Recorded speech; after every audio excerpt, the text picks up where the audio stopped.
Okay, what is up, guys and gals? Welcome back to another video. If you're new here, I'm Drew, and on my channel, Body, Mind, Spirit, I teach you about the ways to take care of those three things: your body, your mind, and your spirit.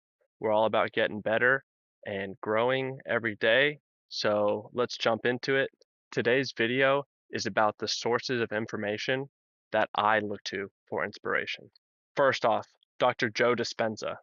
He was a doctor of chiropractic. He was a chiropractor, and he was hit by a car while cycling on the road, and this destroyed his back. He had, according to X-rays, numerous fractures and breaks in his spine, and over the course of a few weeks, he was able to use his mind to help heal his body, and he has since taught thousands, if not tens or hundreds of thousands of people how to take control and heal their bodies using their mind and using their frequencies, their energies. So Dr. Joe Dispenza has written several books and he hosts conferences. Plus, there are tons of videos on YouTube of people and their testimonies and his meditation techniques. You can find all of those online for free. Next is Delores Cannon. She began as a hypnotherapist in the 1960s, and she developed a past life regression hypnosis technique called QHHT, quantum healing hypnosis technique.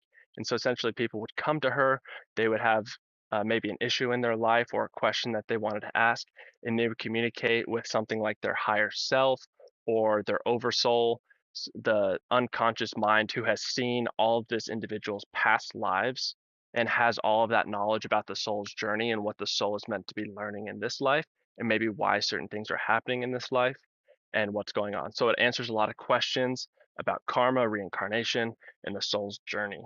It's really interesting to hear the different perspectives, and it helps gain a lot of real insight onto what's going on beyond our 3D world that we can see.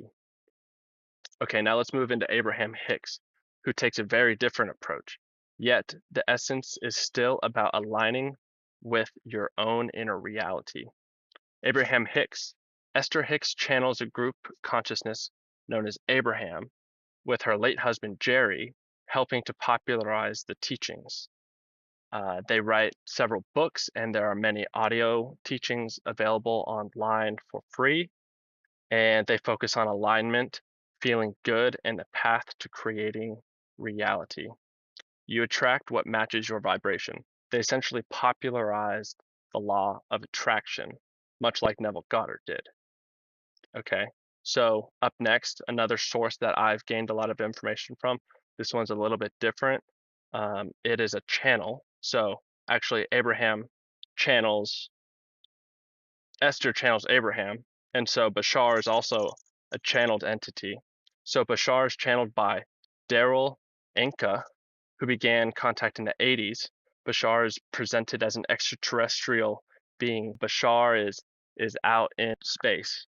The core message of Bashar is their three-step process. One of the key elements of that being follow your excitement. So all of this focus on your attention and your attraction, Bashar talks about your excitement, which would be a very high vibrational state of being. Bashar teaches about parallel realities, your vibration, and the illusion of time. And Bashar also has this idea of permission slips where you use these spiritual techniques as permission slips to allow yourself to advance, but you don't actually need any specific technique. It's just your own belief that the technique works is what allows it to work. So if you believed that something would be very simple to do, it'll be simple to do. If you believe that spiritual growth and evolution will be difficult to do, it'll be more difficult. And uh, Bashar offers a very practical and energetic framework for living authentically. Again, whatever your highest excitement is, whatever you're most passionate about, do that and take it all the way. And also, another thing Bashar talks about are limiting beliefs. So, assessing your limiting beliefs and getting rid of the ones that no longer serve you. Bashar teaches excitement as guidance, and the law of one teaches that all of these experiences are ultimately expressions of a single finite consciousness. The law of one, the raw material. My personal favorite and the favorite of many others, it provides a very broad and vast metaphysical framework for what the bleep is going on here. Why are we all alive? What is going on here on Earth? What is the purpose of life? What are the physics? What is the metaphysics behind the creation of the universe? How did this all come to be? The law of one talks about densities of reality, densities of consciousness, and so a little bit of background on the law of one. Channeled between 1981 and 1984 by Carla Ruckert, Don Elkins, and Jim McCarty during a series of deep trance sessions. Carla was the channel. She was the instrument who Ra spoke through. Don Elkins was a scientist at a university, probably University of Kentucky, and he was the questioner during these transmissions. He was also the one who kind of got the group into the the meditation and the channeling initially. He was running research groups on campus, doing regular meditation sessions, trying to channel. And then Carla came in and was just like a super good channel, like naturally.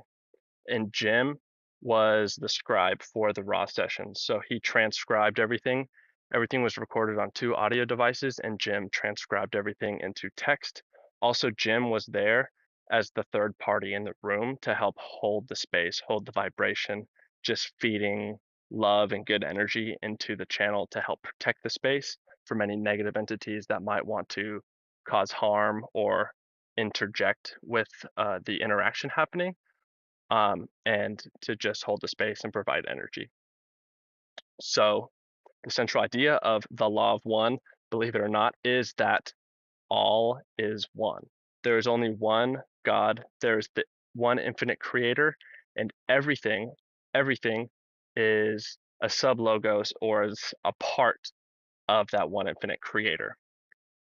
So another element in the law of one is the polarity of choice between service to self and service to others. So the service to self is seen as the negative path of separation and ego, and the service to others path is seen as the positive path and the path of love. And that's the one that we strive for here. So it's dense, detailed, and highly respected among speakers as a metaphysical framework.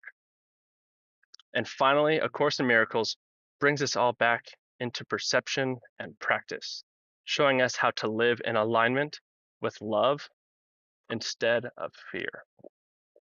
A Course in Miracles was written in the 1970s by Helen Schucman, a psychologist who claimed the book was dictated to her by an inner voice she identified as Jesus. So she believed she was channeling Jesus, the Holy Spirit.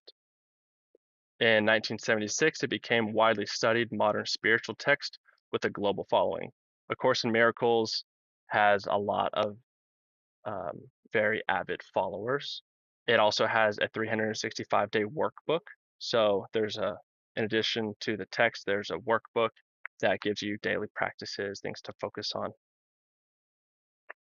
The key idea in A Course in Miracles, I wouldn't say I'm personally super well versed in A Course in Miracles, though I have listened to parts of A Course in Miracles, and the key element is forgiveness.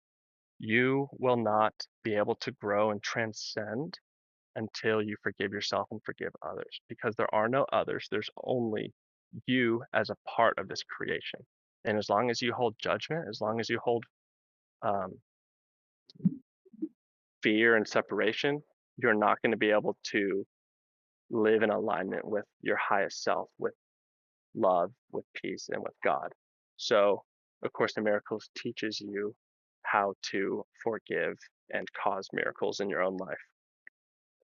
So, in conclusion, as you've seen, each of these sources offers a different doorway, different language, different maps, but it's all pointing back to the same thing. That's what's most real. It isn't the words, not the ideas or the concepts. It's not the frameworks. It's you. It's your consciousness and your perception. It's all the one. And if you let these teachings do their work, you'll find if they don't give you the truth, they guide you back to a place where truth is already alive inside of you. I want to encourage you guys to seek inside of yourselves. Question, what do you believe? Question where you're going with your life. And for you to be the ultimate source of light and wisdom and not following anybody else, but following your own conscience. So I hope you caught those names and those sources. Hopefully you look into them yourself. And thanks for watching. Like and subscribe. Comment down below if you've got any other ideas of sources that I can check out, or if you're familiar with these ones, if you've got any reflections on these sources, if you like them, if you don't like them. And I'll see you in the next video. Peace.